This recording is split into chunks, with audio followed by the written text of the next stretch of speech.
If the Supreme Court rules in South Carolina's favor, then that roadblock will be taken away, and I'm confident that a number of states looking at Planned Parenthood will decide this is not an organization that they want to fund with their taxpayer dollars. Taxpayer dollars funding abortion clinics is at the center of a Supreme Court case that could have national implications on how your money is spent. South Carolina had banned taxpayer funding under its Medicaid program from going to Planned Parenthood. However, a woman and the abortion empire sued the state, and the case moved its way through the courts until it reached the U.S. Supreme Court. Justices will decide whether pro-life states can pull Medicaid funding away from abortion facilities. The March for Life led a rally at the Supreme Court today, while the justices heard oral arguments on the case of South Carolina. Hundreds of pro-lifers showed support for a state's right to choose health, not harm, for pregnant women and their children. Jenny Bradley Lichter, the president of the March for Life, who has wide-ranging legal and policy experience, joins us now to discuss this important case. She was inside the Supreme Court while oral arguments took place.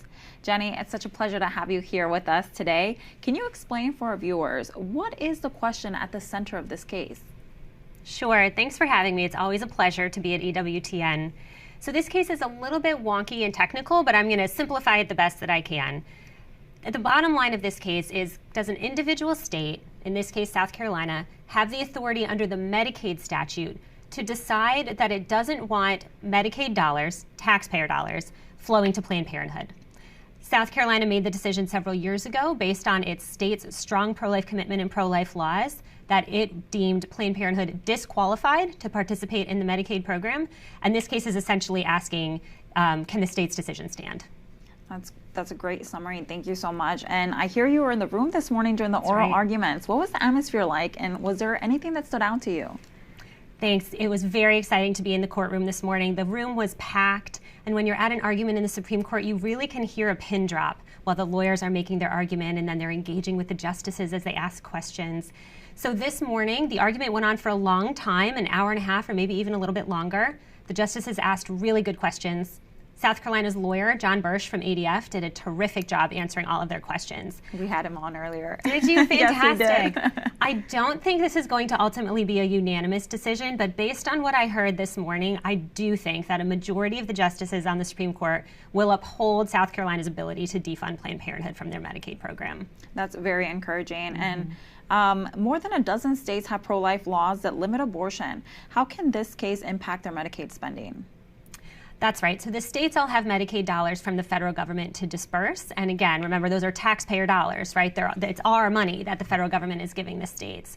And then, states can decide ultimately how that Medicaid money should be spent. So if South Carolina wins this case, that opens up a lot of opportunities for other states to make decisions like, based on the fact that Planned Parenthood's business model is built around abortion, essentially assembly line style abortion, and its long history of botched procedures and mistakes and subpar health care, that it doesn't believe that participants in Medicaid should be taking taxpayer dollars to Planned Parenthood. So a win for South Carolina in this case would have really wide impacts on how other states with pro-life laws and pro-life people could be spending their Medicaid dollars.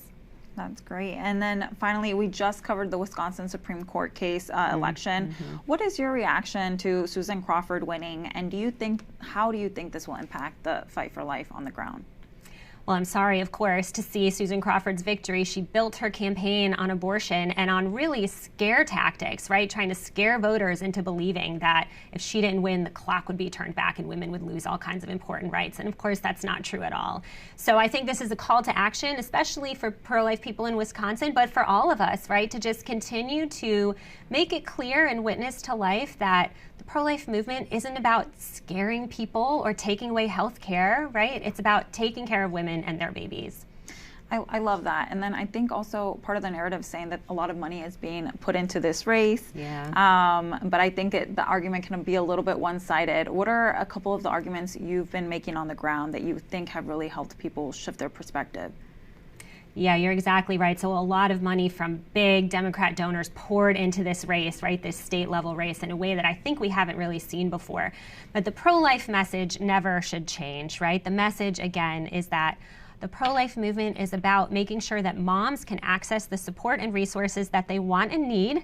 And actually, just to turn back to the South Carolina case, right, one of the great outcomes of a win for South Carolina would be the state's ability to direct more Medicaid dollars towards life-affirming healthcare providers, including pregnancy resource centers.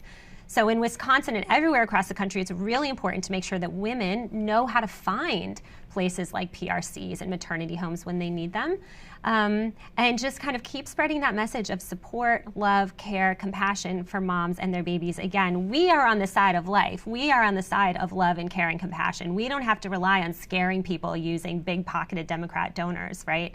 But just need to keep making sure that message breaks through.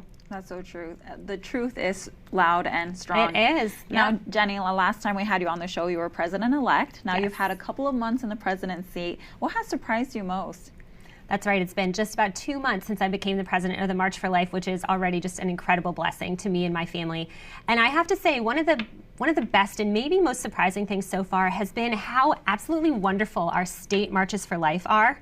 And I, in a way, not surprising because everyone had told me that they were fantastic. But as I have been able to get on the road myself and attend state marches in Arizona earlier this month, in Connecticut, and I'm going out to the Colorado March for Life next week, they're so much fun and the energy is incredible and the tone is so positive and so hopeful. It's really, really beautiful. A local community coming together at the state level to stand up for life. There's always a lot of school groups there. There's families with their kids in strollers. There's a lot of homemade signs. And again, just that really organic grassroots energy that I am finding so encouraging. And then I'm bringing that energy back with me to Washington and then kind of counting the days until I can get back on the road again to another state march. So I would just encourage anyone who's within driving distance of a state march for life, please come and join us this spring or next fall or whenever you have a chance because they're really fantastic. Well, Jenny, thank you so much for taking the time to be here. I know today was a busy day, and thank you for the work that you do. Thanks for having me. An update to a story we've been following. This week, the Trump administration is withholding $20 million from Planned Parenthood. The Department of Health and Human Services froze Title X funding for 9 state affiliates because it says they failed to comply with Trump's executive order on diversity, equity, and inclusion. Natalie Dodson, a policy analyst at the Ethics and Public Policy Center, says the administration's move is one that resonates with taxpayers. Taxpayer funding for abortion has been unpopular, widely unpopular for many, many years. President Trump made the commitment that he would return the issue of abortion to the states. That includes funding for abortion. And so defunding Planned Parenthood is the first step in really completing this commitment that he's made to the American people and to the taxpayers. Planned Parenthood has 10 days to prove it complies with Trump's orders before the funding is further suspended or terminated. That sum is just part of the hundreds of millions of federal taxpayer money that the organization receives every year. The pro-life movement stands unified behind one single message: defund the entire abortion industry, defund the longtime standard bearer of Planned Parenthood, once and for all.